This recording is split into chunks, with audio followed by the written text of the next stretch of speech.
आप सभी का स्वागत है बीएसएससी इंटर स्तरीय परीक्षा सामान्य ज्ञान के प्रैक्टिस सेट में। यह अभ्यास सेट परीक्षा के वास्तविक स्तर और पिछले वर्षों के प्रश्नों पर आधारित है। तो आइए पूरे ध्यान के साथ प्रैक्टिस सेट की शुरुआत करते हैं और अपनी तैयारी को मजबूत बनाते हैं।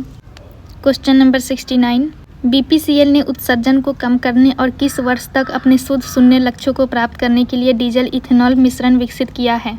2040 इज राइट आंसर। सार्वजनिक क्षेत्र की तेल विपणन कंपनी बीपीसीएल ने उत्सर्जन को कम करने के लिए एथेनॉल डीजल मिश्रण विकसित किया है। यह कदम 2040 के अपने शुद्ध शून्य लक्ष्य के अनुरूप है। कंपनी के अनुसार बीपीसीएल के अनुसंधान एवं विकास केंद्र ने 164 पेटेंट दायर किए हैं और 87 पेटेंट कई देशों में दिए गए हैं। 17 प्रौद्योगिकियों या उत्पादों का अब तक व्यवसायीकरण किया जा चुका है। बीपीसीएल अपने परिचालन में विविधता लाने के लिए अन्य उत्पादों के बीच पेट्रोकेमिकल्स और टिकाऊ विमानन ईंधन पर ध्यान केंद्रित कर रहा है। नेक्स्ट क्वेश्चन है, बांद्रा वर्सोवा समुद्री पुल का नाम ब्लैंक के नाम पर रखा जाएगा? वीआर सावरकर। महाराष्ट्र के मुख्यमंत्री एकनाथ शिंदे ने घोषणा की है कि मुंबई में बांद्रा वर्सोवा समुद्री मार्ग का नाम स्वतंत्र वीर सावरकर बांद्रा वर्सोवा सागरी सेतु रखा जाएगा। वह मुंबई में स्वतंत्र वीर विनायक दामोदर सावरकर की 140वीं जयंती पर आयोजित एक कार्यक्रम में बोल रहे थे। राज्य में अविश्वसनीय वीरता कार्यों के लिए नया पुरस्कार स्वतंत्र वीर सावरकर शौर्य पुरस्कार दिया जाएगा। नेक्स्ट क्वेश्चन है, दिल्ली सल्तनत का सबसे बड़ा विस्तार किसके शासनकाल में देखा गया? मुहम्मद बिन तुगलक।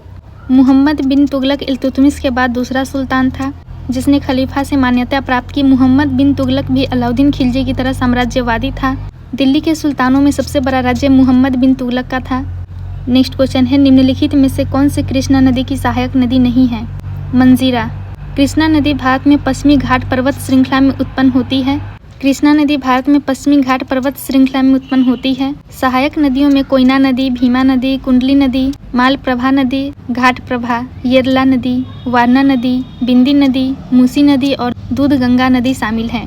नेक्स्ट क्वेश्चन है, इनमें से कौन सी नदी धुआंधर जलप्रपात से संबंधित है? नर्मदा नदी। धुआंधर जलप्रपात जबलपुर नगर के भेड़ाघाट क्षेत्र में नर्मदा नदी का जल काफी ऊंचाई से नीचे गिरने पर निर्मित होता है। यहाँ जलधारा के निकट खड़े होने पर गिरते हुए जल की जो फुहारें पड़ती हैं उनके कारण इस जलप्रपात का नाम धुआंधार पड़ा है। नेक्स्ट क्वेश्चन है, निम्नलिखित में से कौन सा मानव निर्मित रेशे का उदाहरण है? Option C rayon is right answer. मानव निर्मित प्रथम रेशा रेयॉन है। कृत्रिम सूत वे सूत या रेशे हैं जिन्हें प्राकृतिक रूप से नहीं बल्कि कृत्रिम रूप से निर्मित किया जाता है, जैसे rayon, nylon, terylene, Dacron, terrain. Next question है, निम्नलिखित में से कौन सी खरीफ की फसल नहीं है? गेहूँ। खरीफ की फसलों को पानी की अधिक आवश्यकता होती है, जैसे धान, ज्वार, बाजरा। ये फसलें वर्षा ऋतु यानी जुलाई से अगस्त में बोई जाती है और शरद ऋतु के प्रारंभ में यानी नवंबर में काट ली जाती है।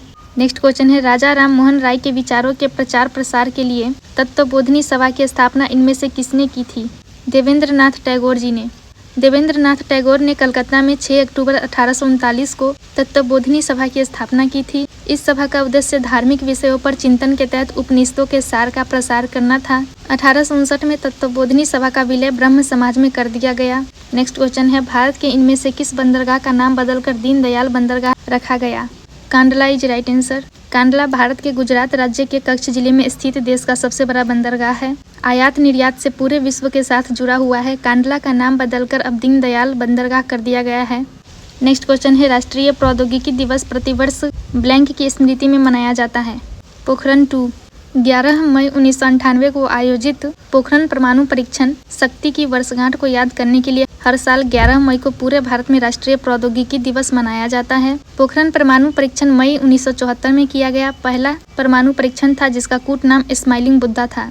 नेक्स्ट क्वेश्चन है, भारत सरकार ने राष्ट्रीय किसान नीति यानी NPF को मंजूरी कब प्रदान की थी? 2007 में। राष्ट्रीय कृषि आयोग की सिफारिशों एवं राज्यों के परामर्श पर सरकार द्वारा 6 अगस्त 2007 को राष्ट्रीय कृषि नीति 2007 को मंजूरी दे दी गई। राष्ट्रीय कृषि नीति में अन्य बातों के साथ साथ फार्म क्षेत्र के विकास के लिए संपूर्ण पहुंच प्रदान कर दी है। नेक्स्ट क्वेश्चन है, इनमें से किसने मौर्य प्रशासन में अध्यक्षों को विभिन्न विभागों के अधीक्षकों के रूप उल्लिखित किया था? कौटिल्य ने। कौटिल्य का अर्थशास्त्र 15 भागों और 180 उपभागों में विभाजित है और इसमें 6000 के लगभग श्लोक हैं। इसमें राज्य व्यवस्था, कृषि, न्याय एवं राजनीति आदि के विभिन्न पहलुओं पर विचार किया गया है। नेक्स्ट क्वेश्चन है, the general theory of employment, interest and money के लेखक कौन थे जिसने अर्थशास्त्र के एक अलग शाखा के रूप में माइक्रोनॉमिक्स की नींव रखी? क्वेश्चन नंबर 81 का आंसर ऑप्शन डी है, जॉन मेनार्ड कीनेस ने। The general theory of employment, interest and money पुस्तक के लेखक जॉन मेनार्ड कीन्स है। मैक्रो इकोनॉमिक्स, जैसा कि यह अपने आधुनिक रूप में है, अक्सर इसे जॉन मेनार्ड कीन्स के साथ शुरू करने और 1936 में उनकी पुस्तक the general theory of employment, interest and money के प्रकाशन के रूप में परिभाषित किया गया है। नेक्स्ट क्वेश्चन है, महात्मा गांधी ने किस अधिनियम के विरोध में लोगों से 6 अप्रैल 1919 को एक दिन के लिए अहिंसक विरोध दर्शाने को कहा? Rowlatt act. महात्मा गांधी जी ने रॉलेट एक्ट के विरोध में व्यापक हड़ताल का आह्वान किए। रॉलेट एक्ट गांधी जी के द्वारा किया गया राष्ट्रीय स्तर पर प्रथम आंदोलन था। 24 फरवरी 1919 के दिन गांधी जी ने मुंबई में एक सत्याग्रह सभा का आयोजन किया था और इसी सभा में तय किया गया और कसम ली गई थी कि रॉलेट एक्ट का विरोध सत्य और अहिंसा के मार्ग पर चलकर किया जाएगा। नेक्स्ट क्वेश्चन है, किस संवैधानिक संशोधन को मिनी संविधान के नाम से जाना जाता है, जिसके तहत स्वर्ण सी समिति की सिफारिशों का लागू किया गया था? 42वां संवैधानिक संशोधन। 42वां संविधान संशोधन इतना व्यापक था कि इसे लघु संविधान का नाम दिया गया है। आज़ाद भारत के लिए बनाया गया संविधान अधिक दिनों तक सुरक्षित नहीं रहा। समय के साथ ही संविधान में बदलाव की आवश्यकता हुई। भारतीय संविधान में पहली बार 1951 में संशोधन किया गया। नेक्स्ट क्वेश्चन है, 5 मार्च 2019 को शुरू हुई प्रधानमंत्री श्रम योगी मानधन योजना का लक्ष्य किसे लाभान्वित करना है? असंगठित क्षेत्र के श्रमिकों को। प्रधानमंत्री श्रम योगी मानधन पेंशन योजना को सरकार द्वारा असंगठित क्षेत्र के कामगारों के लिए आरंभ किया गया है। इस योजना के माध्यम से असंगठित क्षेत्र के 60 साल की आयु पूरी करने वाले कामगारों को 3000 रुपये न्यूनतम पेंशन प्रदान की जाएगी। नेक्स्ट क्वेश्चन है, भारत के चौथे राष्ट्रपति कौन थे? वराहगिरी वेंकटगिरी। वीवी गिरी भारत के चौथे राष्ट्रपति थे। इनका पूरा नाम वराहगिरी वेंकटगिरी है। ये भारत के पहले कार्यवाहक राष्ट्रपति रहे थे। 1975 में उनको भारत रत्न से सम्मानित किया गया था। Thank you.